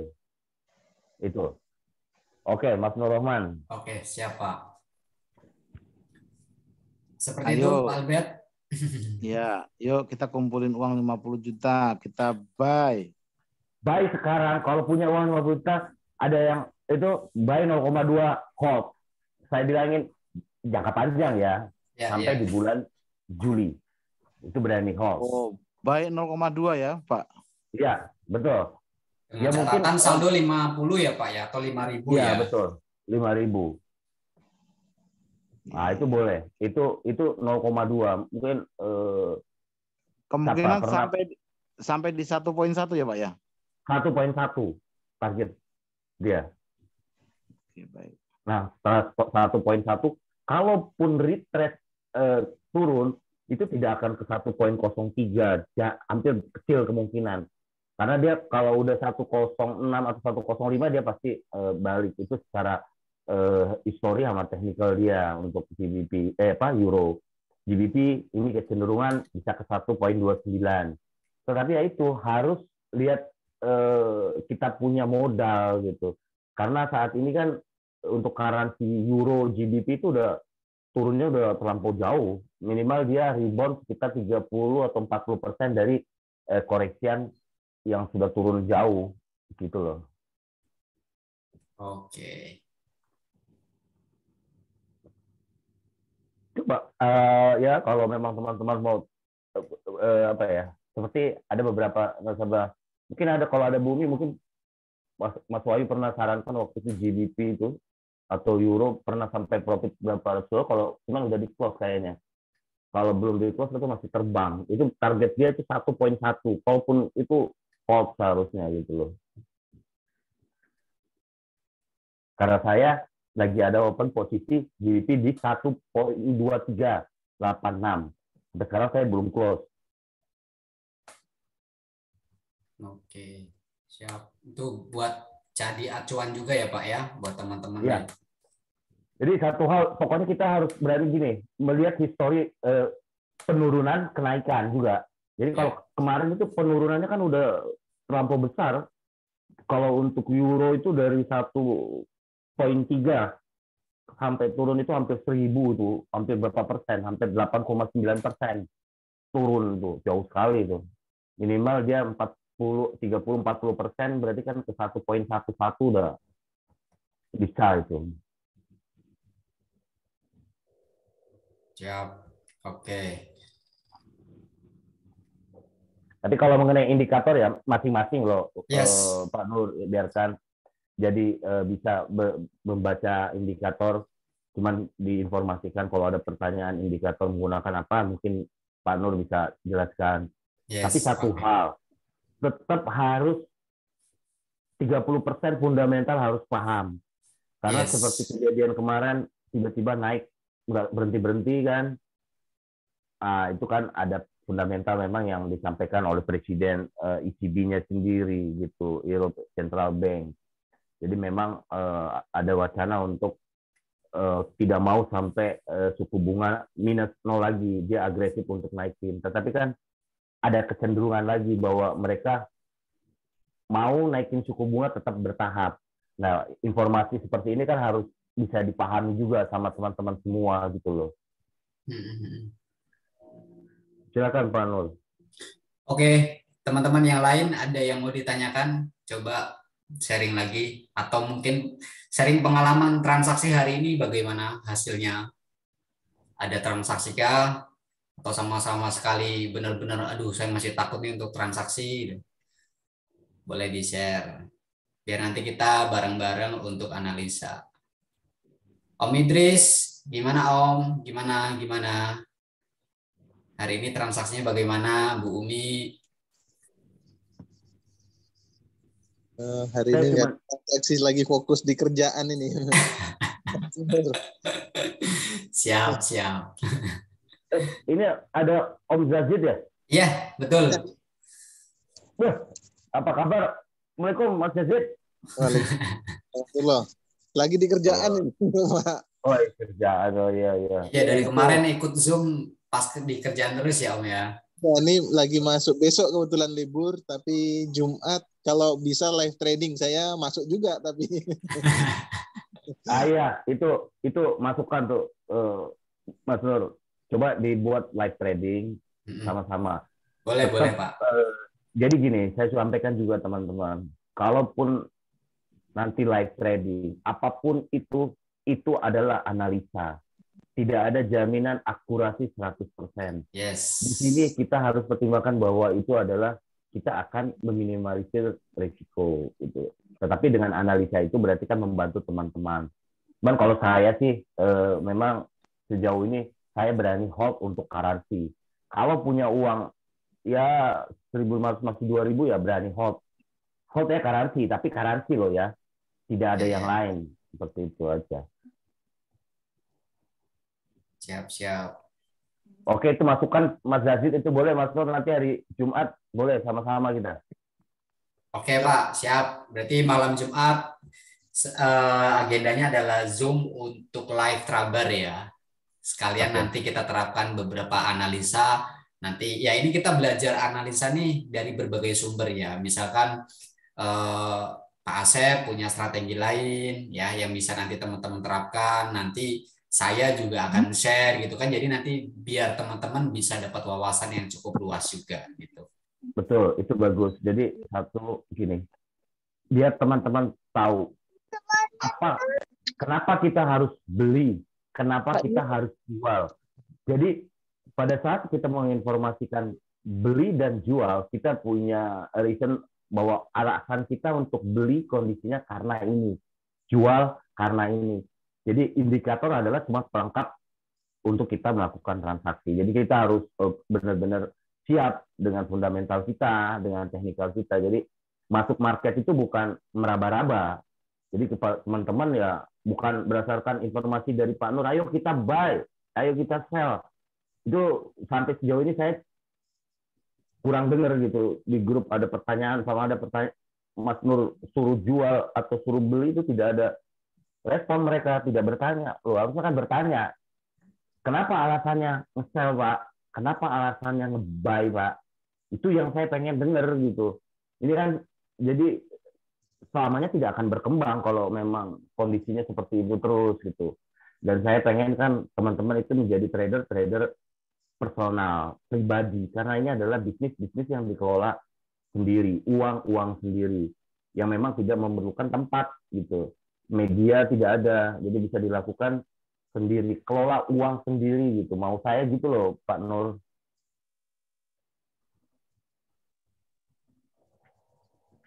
Silakan, Pak. Mas Nur. Mas Zazid. Iya. Itu di indikator. Nah, di indikator yang sekarang yang terlihat itu kan ada tanda panah ke atas, tanda panah ke bawah. Apakah dengan indikator itu kita bisa open posisi, tidak ngikutin alur trennya yang di garisnya itu, Pak? Mas Nur. Itu Pak Nur tuh. Nah, gini. Kalau kita melihat dari arah tren ini ya, kalau kita mau follow tren berdasarkan dari indikator ini kan yang terjadi pertama, ini kan di H4 ya. Di H4 ini kan dia pertama sudah keluar dari track. Ya. Begitu sudah keluar dari track, berarti ini adalah kondisi market dia akan berbalik tren yang awalnya bullish jadi bearish.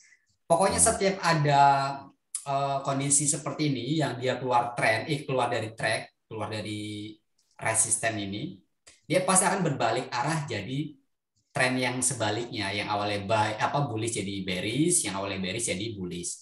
Contoh misalkan ini, dia keluar dari track, turunannya cukup tajam. Terus kemudian di sini juga ada area yang dijebol. dia juga naik. Nah, untuk indikator-indikator yang muncul seperti garis panah seperti ini, begitu trennya sudah bearish, ya ketika ada indikator muncul garis panah merah, itu momentum kita untuk open posisi sell. Karena kita akan follow trend. Tapi kalau kita ngehajar ada anak panah warna hijau juga kita buy, ya ini keseret. Itulah fungsinya enaknya kita trading menggunakan follow trend gitu. Betul. Begitu juga sama ini. Ini kan dia sudah keluar dari track dari bawah, berarti si harga ini akan kembali masuk ke on track-nya, ke dalam garis 2 kuning ini ya, ke TMAB ini.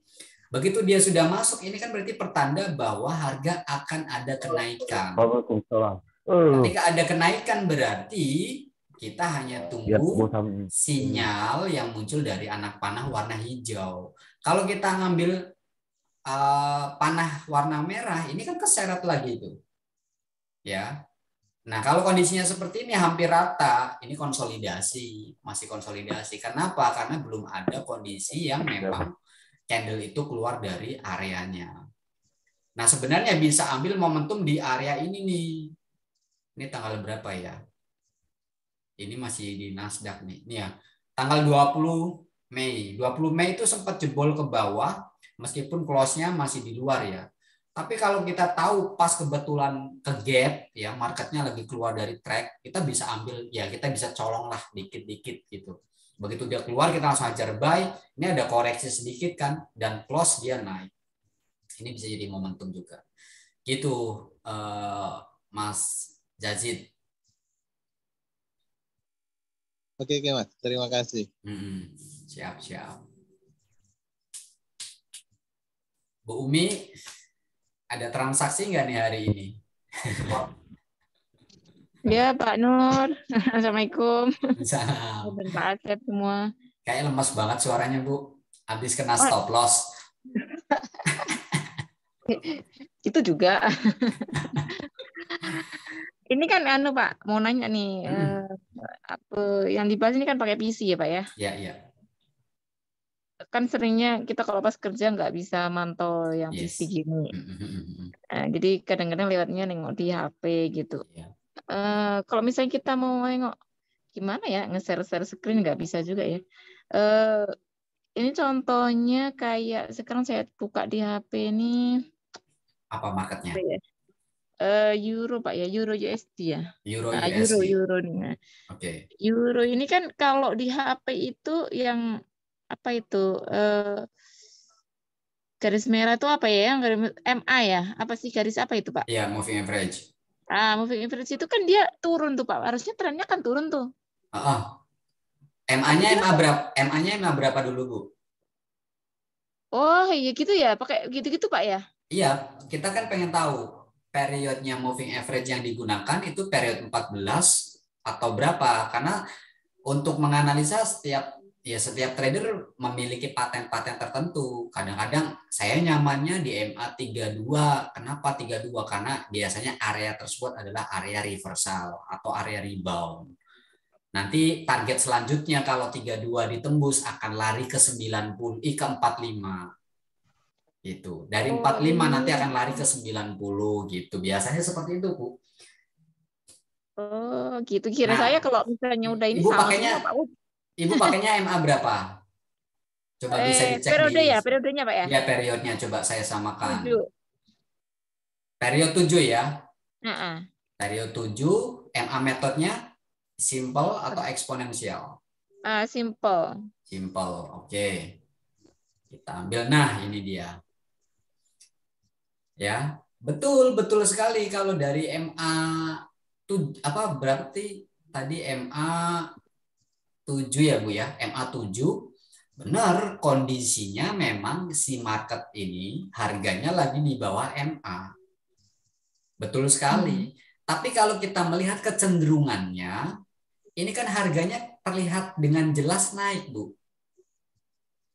Naik, betul. Nah, inilah yang dinamakan koreksi harga. Ini namanya koreksi nih. Harga sudah naik di atas MA, betul. Di sini belum ada tanda-tandanya bahwa harga itu bullish atau bearish karena baru ada satu kenaikan. Di sini terbentuknya baru satu peak ya, atau pucuk ya. Baru ditandai dengan satu pucuk nih. Saya kasih gambar. Ini kalau baru terbentuk seperti ini, dari bawah naik terus kemudian turun, ini kan baru terbentuk satu puncak ya. Untuk mengetahui bahwa tren ini akan naik, maka harus terbentuk rumusnya dua puncak. Baru itu dikatakan trennya bullish. Nah, area untuk buy-nya di mana ketika trennya bullish? Kan kita tahu nih bahwa tren bullish itu akan terbentuk dua puncak dan dua lembah. Dua puncak dan dua lembah itu mana? Ini puncak pertama, ini puncak kedua, ini lembah pertama, ini lembah kedua. Maka untuk cari momentumnya adalah buy. Kenapa? Karena trennya sedang bullish. Kapan kita open buy-nya? Ketika misal kita pasang pending order buy stop di area resisten ini. Begitu ini tersentuh, harga melanjutkan trennya. Nah, ini kan kelihatan. Terus, ini perhatikan, ini kan momentumnya buy nih. Kalau kita lihat dari H4 itu trennya kan naik ya. Kemungkinan harga akan turun, ini pertama di area support sini. Ini udah terlihat nih. Ya, ada ekor yang cukup panjang. Atau kedua, kita bisa pending order untuk buy limit di area resisten ini. Nah, di area resisten ini bisa pasang pending order.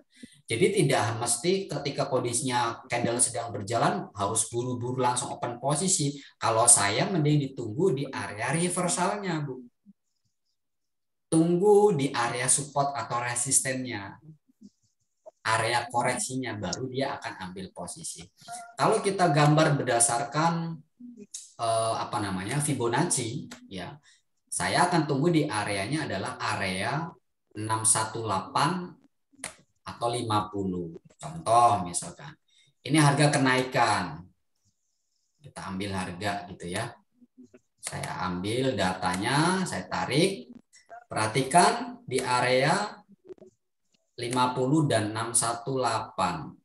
Saya kasih tanda di sini. Ini area 618 dan 50. Ya.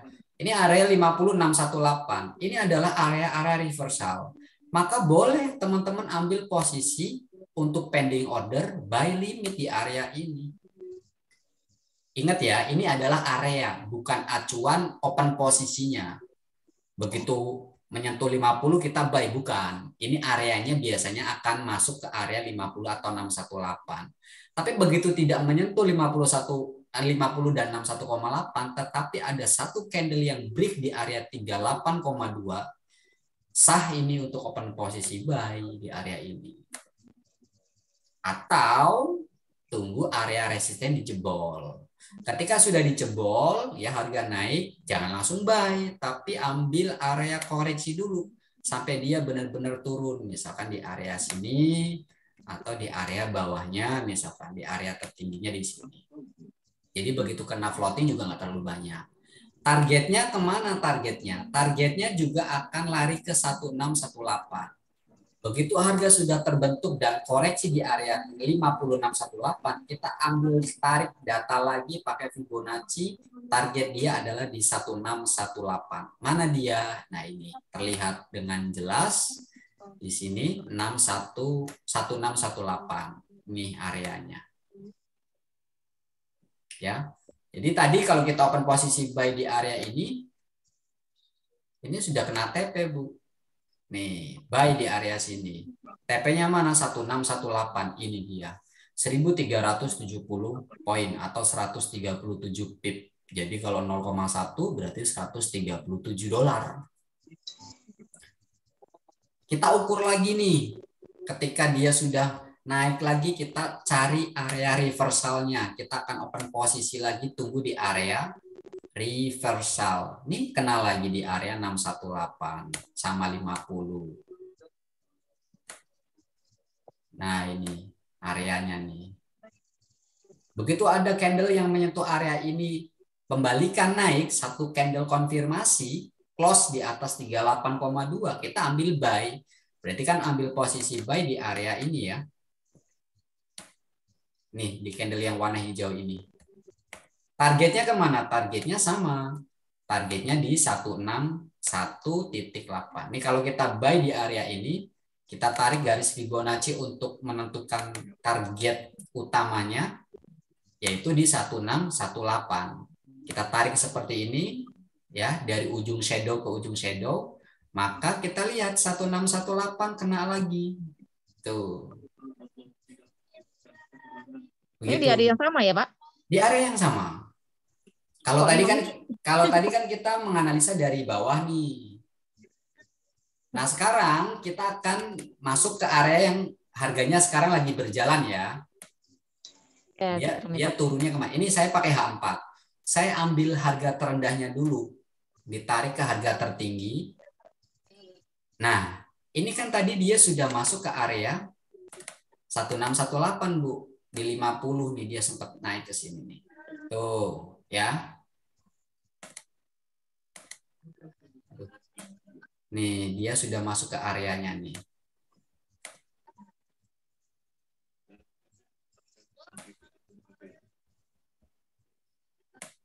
Tuh.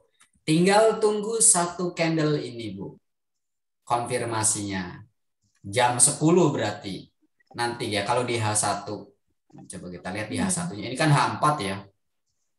Nah, begitu candle ini close di atas 23,6, ya berarti di harga inilah.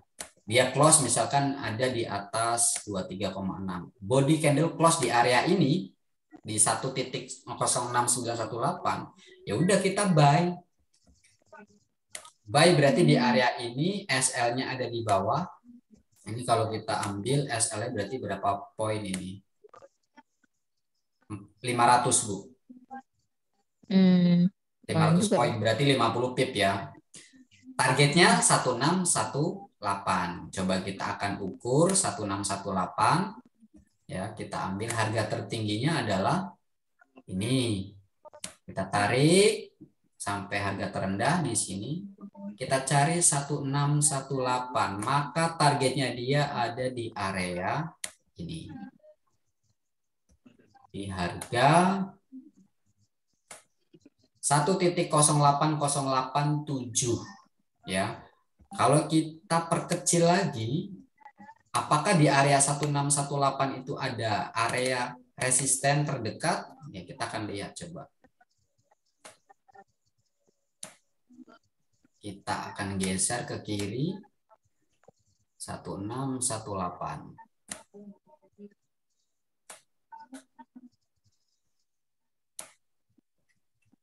1618 ini dia. Jadi ini saya hapus.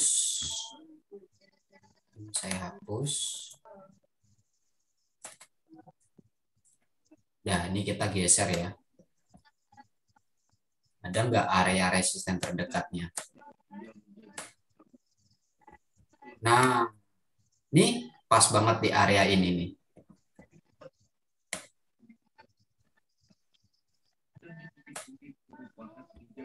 Ini kan area konsolidasi nih.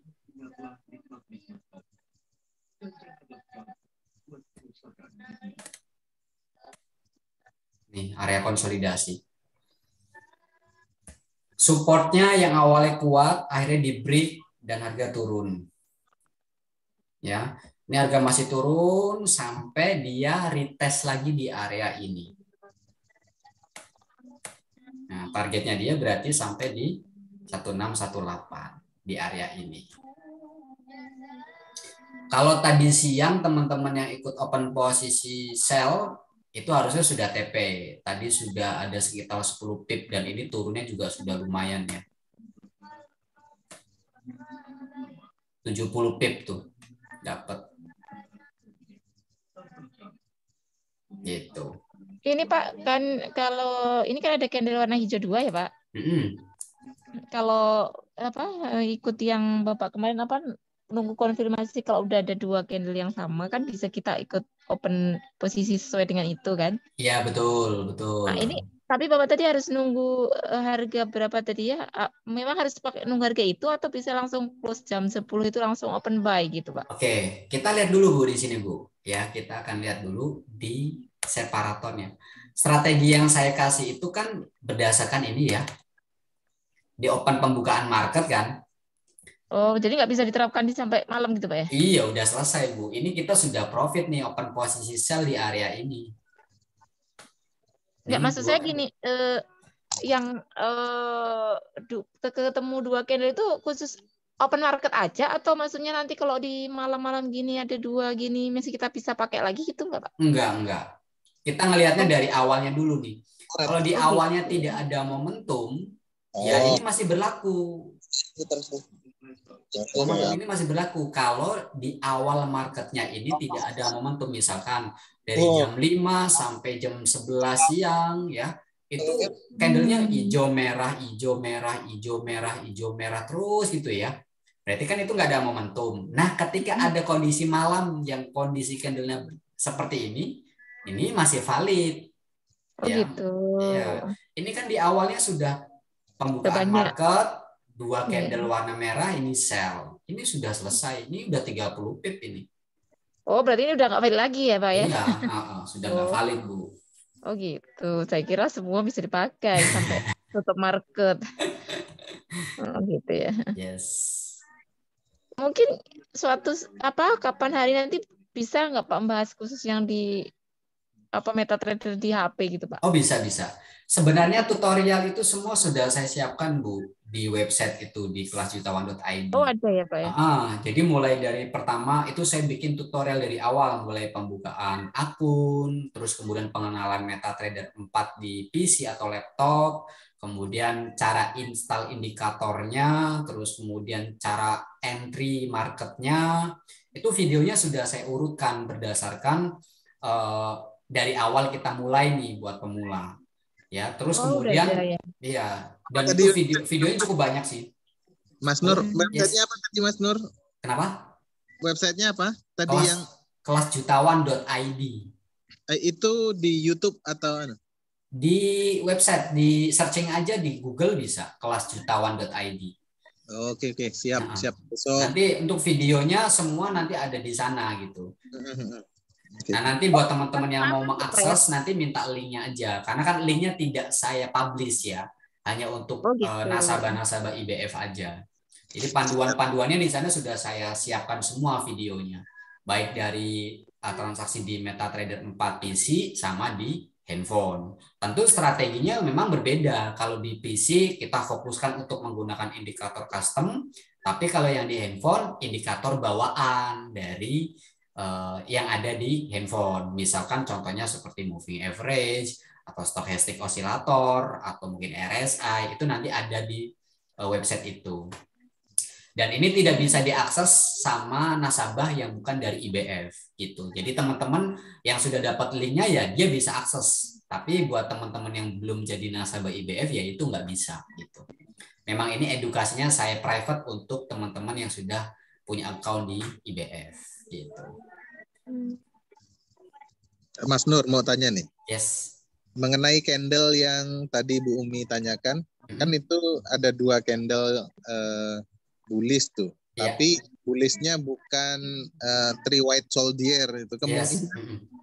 Kemungkinan candle berikutnya apakah akan naik atau turun Pak? Karena di moving average-nya menyentuh ekornya itu. Ya, oke. Ini kalau saya tarik garis dulu ya. Kalau saya biasanya ngukurnya pakai Fibonacci. Nah, seperti ini, Mas. Ya, kita akan lihat nih area, saya tandai dulu area dari Fibonacci-nya. Area reversalnya. Di area ini. Ini kan H1 ya. Nah, udah. Kenaikannya dia mentok di area ini. Kenaikannya dia cuma mentok di area ini. Tapi, ingat, candle ini ketika bergerak kemudian 38.2 ini tidak di break dan dilanjutkan sama candle merah berikutnya, ya sudah, dia akan turun lagi. 38.2 itu statusnya harus close candle-nya atau gimana? Body, iya harus close candle. Jadi kita untuk menganalisa itu dipastikan harga sudah close ya. Jangan lagi masih bergerak kayak gini. Kalau harga masih bergerak kan kita belum bisa menganalisa ini harga akan naik atau turun. Dia harus close dulu, posisi harganya harus close dulu. Begitu sudah close, oh berarti dia akan ada kenaikan. Gitu. Oh, misalkan bodinya close di atas nih, ya sudah. Kenaikannya dia cuma di area 5618. Tetapi kita akan lihat lagi di area 5618 kok ternyata di break, maka dia akan jebol naik ke atas. Gitu. Ya targetnya dia akan ke area resisten lagi di sini.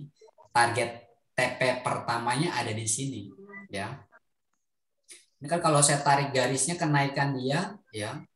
Sebenarnya kan sampai di 1618 karena kondisinya lagi bullish. Tuh, di area ini. Kalau kita tarik trend line-nya, coba kita tarik trend line dulu. Nah, pas kan di garis trend line? Tuh. Dari garis pertama ini, titik terendah sempat koreksi menyentuh trend line, jadi pin bar, naik lagi, ini dia lagi retest. Retest di sini ada validasi 2 candle kenaikan yang cukup kuat ya. Ada 3 white shoulder-nya ini udah mau ke engulf ya, udah mau ke engulf. Tapi untuk validasinya tunggu sampai candle ini benar-benar close bodinya. Benar-benar terbentuk harganya dulu nih. Ini 3 candle ini udah ke engulf nih, tapi kan posisinya dia ini masih koreksi di area 38.2. Yang perlu dijaga adalah ya ini, 1 candle ini. Karena ini kan ada area, ini areanya area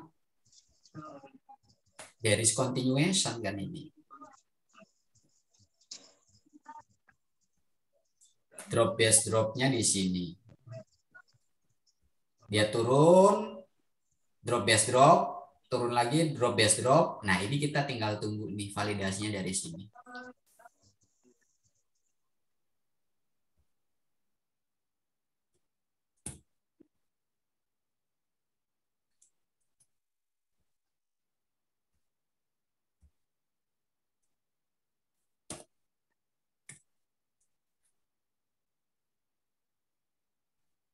Ada lagi yang mau ditanyakan dari teman-teman? Satu lagi Pak, itu yang boleh. Excel tadi bisa di-share nggak Pak ya? Yang mana? Excel untuk apa tadi tabel, namanya? Tabel. Ah, tabel apa itu namanya ya tadi ya? Trading plan. Ah, betul Pak, trading plan. Bisa Bu, nanti kita share. Ya, kita tinggal ganti angka kita punya. Yes, betul. Aja. Besok saya share di grup biar nanti teman-teman bisa mengakses. Siapa? Formatnya Excel. Ini untuk tren mayornya ini masih bullish loh ya. Cukup kuat loh ini. Masih bergerak di atas 200 MA ini. Masih valid kita OP buy, Pak? OP buy masih. Garansi masih open buy, Bu. Masih open buy. Tadi Pak Asep juga sudah konfirmasi masih open buy. Oh. Meskipun masih ada penurunan ya, kecil-kecilan ya. Masih ada. Ya itu namanya koreksi. Betul. Kalau kita lihat dari coba stokastiknya ya Bu ya, sudah di area mana ini? Nah, ini sudah mau masuk nih. Dia mau lepas di area oversold nih. Kalau dia udah lepas dari area 20 ya, ini valid. Bisa kita open posisi buy. Dengan SL tadi ya Bu ya, SL-nya di area shadow terbawah nih. Harga terbawahnya di sini. Jadi targetnya tadi sekitar 50 pip ya untuk SL. Berarti TP-nya bisa di 1:2 atau 1:1.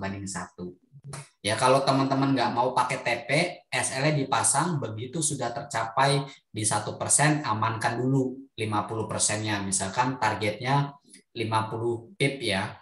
Loss-nya kan SL-nya kita 50 pip. Begitu harga sudah bergerak di 50 pip, kita amankan 25 pip dulu, $25 tuh.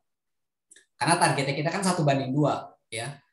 Kalau loss-nya 50 berarti target kita $100. Ya sudah, naikkan lagi. Begitu naik $75, kita geser lagi ke TP1 yaitu 50 pip atau $50. Terus begitu aja, Bu.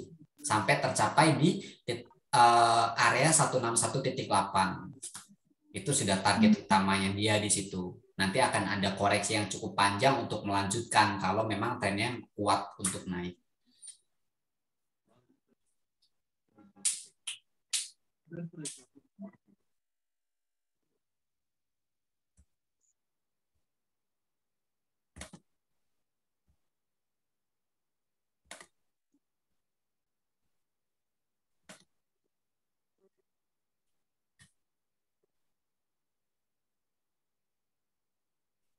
Oke, ada lagi yang mau ditanyakan? Saya kira cukup. Cukup ya. Dan 2 jam. Iya, udah 2 jam. Nggak kerasa nih. Jadi, oke, terima kasih teman-teman semua yang malam ini sudah hadir. Pak Asep, terima kasih. Pak Albert, Mas Dedi, dan teman-teman yang lain. Kita akan Zoom meeting lagi, berarti nanti Jumat malam Sabtu ya, di penutupan market. Dan mudah-mudahan nanti kita akan live trabar, jadi trading bareng. Mudah-mudahan malam itu ada momentum supaya nanti teman-teman bisa untuk transaksi bareng-bareng nih. Biar kita ngerasain euforianya nih, trading bareng nih seperti apa gitu. Ya, yang punya ya ini namanya sedang melatih kesehatan jantung nanti kalau live trabar itu. Ya. Jadi terima kasih. Nanti kita ketemu lagi di Jumat malam Sabtu ya. Untuk jadwal Zoom-nya seperti biasa masih di jam 8 ya. Jadi luangkan waktunya teman-teman untuk investasi belajar ya, supaya nanti ke depannya lebih pede lagi, lebih bisa memahami lagi untuk entry di market, dan teman-teman juga bisa merasakan profit secara konsisten dengan tadi trading plan tadi ya. Trading plan sudah dibuat, mulai kita menentukan dari stop loss-nya atau batas kerugian kita berapa, take profit kita berapa gitu. Ya, supaya nanti teman-teman bisa lebih terkontrol. Karena kalau nggak punya catatan nanti kita akan greedy, muncul terus ya. Rasa kurangnya tuh muncul terus, nggak terima terus gitu. Oke, jadi terima kasih. Selamat malam teman-teman semua. Selamat istirahat. Terima kasih Pak Asep ya. Mudah-mudahan nanti acara ini bisa berjalan dengan lancar dan Jogja semakin besar. Amin. Ya, selamat malam Mas. Ya, selamat malam teman-teman semua. Selamat malam semuanya. Selamat beristirahat. Terima kasih Mas. Selamat malam semuanya. Selamat malam untuk semua.